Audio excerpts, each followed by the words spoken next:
Welcome back to another exciting tutorial. Today we are going to dive into the world of gaming development and create our own catching game using Scratch. Join us as we dive in and learn how to bring our game to life.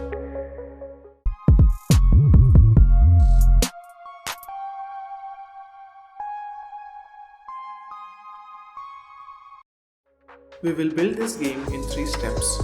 The first step is to add a character, that is a ball, and make it move left and right using the arrow key. The second step is to make the object fall from the top to bottom and repeat doing the same randomly.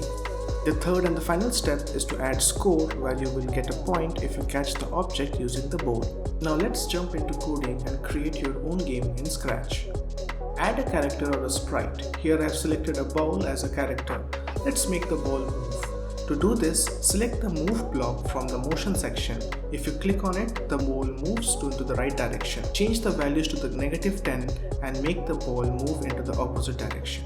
Bring an if block from the control section and place the move block inside it. Go to sensing option and drag the key space pressed. Change the space to right arrow key and put it in the if block.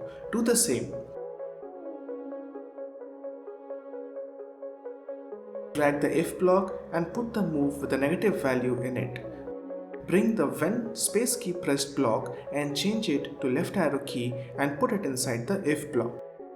Connect both the if together and add a forever loop from the control section to it. Add a green flag block from the event section on top of it. There you go.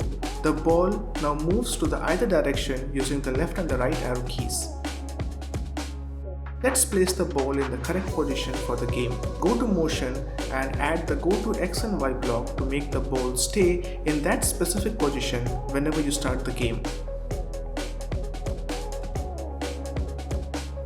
There you go, our first step is complete. Let's move on to the second step where we will make the object fall. To do this, select the character. I have selected a strawberry. The berry looks big. Drag the set size block from the look section and change it to 60%. That's better. The object should fall from the top to bottom. Let's set the position from where the berry will fall. The Y coordinates for the object is shown in here. Drag and drop the set Y block from the motion and attach it. The coordinate for it is already updated. To make the character come down, select the change Y by block from the motion section and change it to -5. To make it look as if it is falling, put a forever loop. Once it falls down to the bottom of the screen, the character should automatically restart. To do this, drag a if block.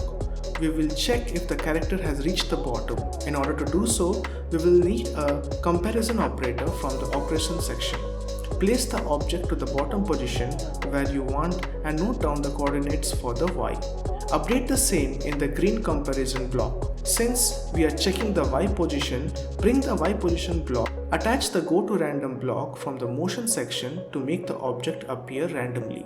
Since we want the object to start from the top, add set Y to block. Put all of this together in a forever loop.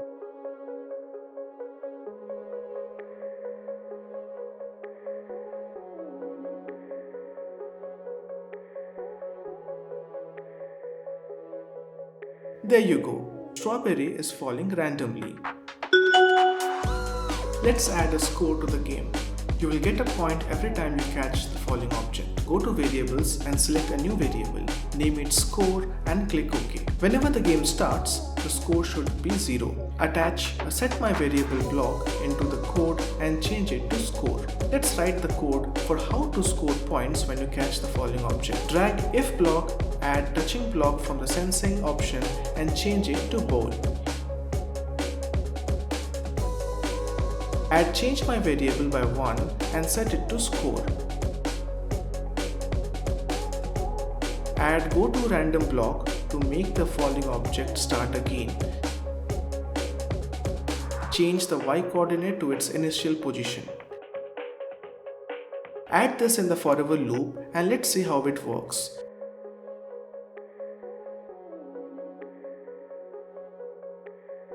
You can add a sound every time you catch the falling object.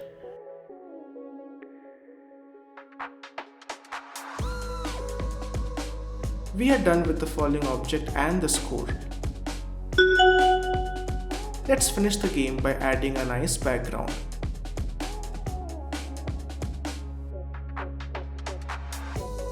And there you have it. You have your very own catching game created using Scratch. But don't stop here. Get creative, add new features, and give it your own touch. Thanks for tuning in and happy coding.